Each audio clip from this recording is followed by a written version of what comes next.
16 ডিসেম্বরের পর কিন্তু আনঅফিসিয়াল ফোনগুলো স্বয়ংক্রিয়ভাবে বন্ধ হয়ে যাবে। এর জন্য বিটিআরসি কিন্তু একটা স্পেশাল ডিভাইস কিনেছে। এই স্পেশাল ডিভাইসের মাধ্যমে আনঅফিসিয়াল ফোনগুলো তারা বন্ধ করে দিবে। আপনার হাতের কাছের ফোনটি অফিসিয়াল না আনঅফিসিয়াল এটা কীভাবে চেক করবেন আজকের ভিডিওতে সেটি নিয়ে আলোচনা করব। আপনার ফোনটি যদি আনঅফিসিয়াল হয় সেটা কিভাবে ব্যবহার করবেন সেই বিষয়টি নিয়ে আলোচনা করব। আপনাকে বাইরের দেশ থেকে যদি কেউ ফোন পাঠায় সেই ফোনটা আপনারা কিভাবে ব্যবহার করবেন সেই বিষয়টি নিয়েও আলোচনা করব। তো চলুন দেরি না করে মূল ভিডিওতে যাই। আর আপনি যদি আমাদের চ্যানেল নতুন হয়ে থাকেন চ্যানেলটি সাবস্ক্রাইব করে রিকোয়েস্ট থাকবে, আর যারা অলরেডি সাবস্ক্রাইব করেছেন তাদেরকে অসংখ্য ধন্যবাদ।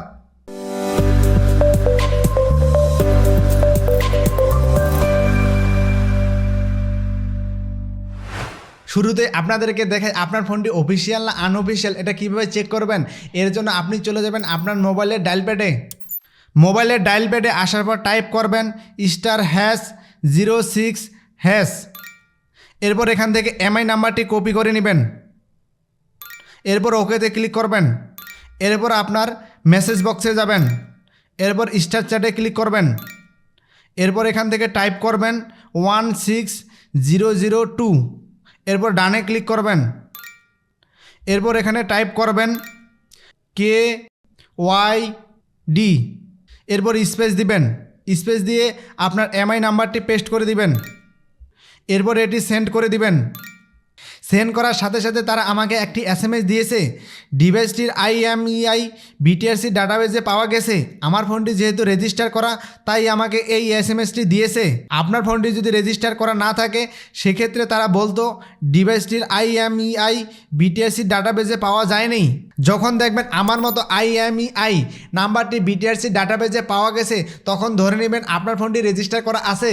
আপনার ফোনটা যদি রেজিস্ট্রেশন করা না থাকে তবে চিন্তার কিছু নেই, 16 ডিসেম্বর পর্যন্ত কিন্তু আপনি ফোনটা চালাতে পারবেন। 16 ডিসেম্বরের আগে আপনি যে কাজটা করবেন আপনার এমআই নাম্বার এবং ফোন নাম্বার এবং NID কার্ড নিয়ে আপনার আশেপাশের কোনো কাস্টমার কেয়ারে গিয়ে আপনার ফোনটা রেজিস্ট্রেশন করে নিতে পারবেন।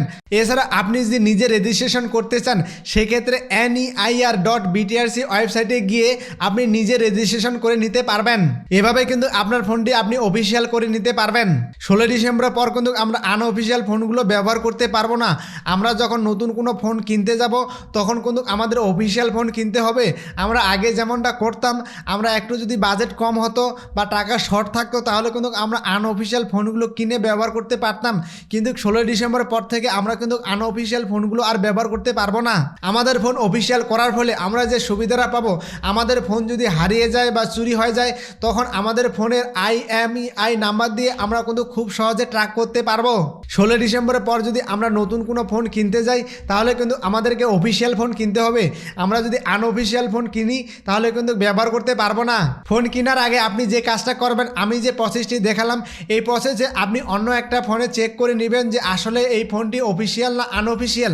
যদি ফোনটি অফিসিয়াল হয় সেক্ষেত্রে আপনি ফোনটা কিনবেন। ফোনগুলো অফিসিয়াল করার ফলে যে অসুবিধাটা হবে, কোনো কারণে যদি আপনাকে ফোনটা বিক্রি করার লাগে তখন কিন্তু আপনাকে আনরেজিস্টার করতে হবে। যে আপনার কাছ থেকে ফোনটা নেবে তাকে রেজিস্টার করে নিতে হবে।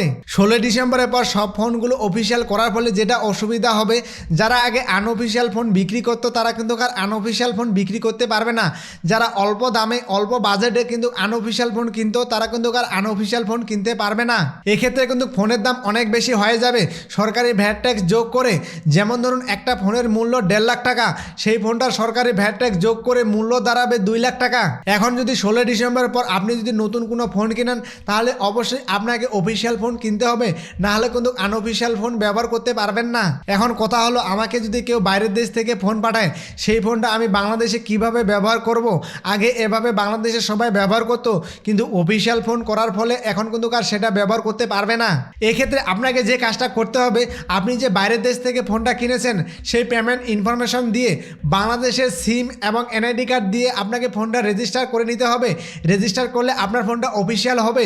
এক্ষেত্রে আপনি ফোনটা ব্যবহার করতে পারবেন, এতে কোনো সমস্যা হবে না। এভাবে আপনি বাইরের দেশ থেকে ফোন নিয়ে আসে অফিসিয়াল করে ব্যবহার করতে পারেন। সরকার যে 16 ডিসেম্বরের পর সকল ফোনগুলো অফিসিয়াল করার সিদ্ধান্ত নিয়েছে, এই ডিসিশনটা আপনার কাছে কেমন লেগেছে অবশ্যই কমেন্ট করে আপনার মতামত জানাবেন। তো এই ছিল আজকের ফোনের অফিসিয়াল এবং আনঅফিসিয়াল নিয়ে ভিডিওটি যদি আপনার বিন্দুমাত্র উপকার উপকারে আসে তাহলে ভিডিওতে একটি লাইক দিবেন। আর এরকম নিত্য নতুন ইনফরমেশনাল ট্যাগ রিলেটেড ভিডিও পেতে চাইলে আমাদের বেসিক এসএস চ্যানেলটি সাবস্ক্রাইব করে পাশে থাকা বেল আইকনটি অন করে দিবেন। আর যারা ফেসবুক থেকে দেখছেন তারা অবশ্যই আমাদের ফেসবুক পেজটি ফলো করে রাখবেন। সো দেখা হচ্ছে আগামী নতুন কোনো ভিডিওতে, ততক্ষণ পর্যন্ত ভালো থাকবেন, সুস্থ থাকবেন।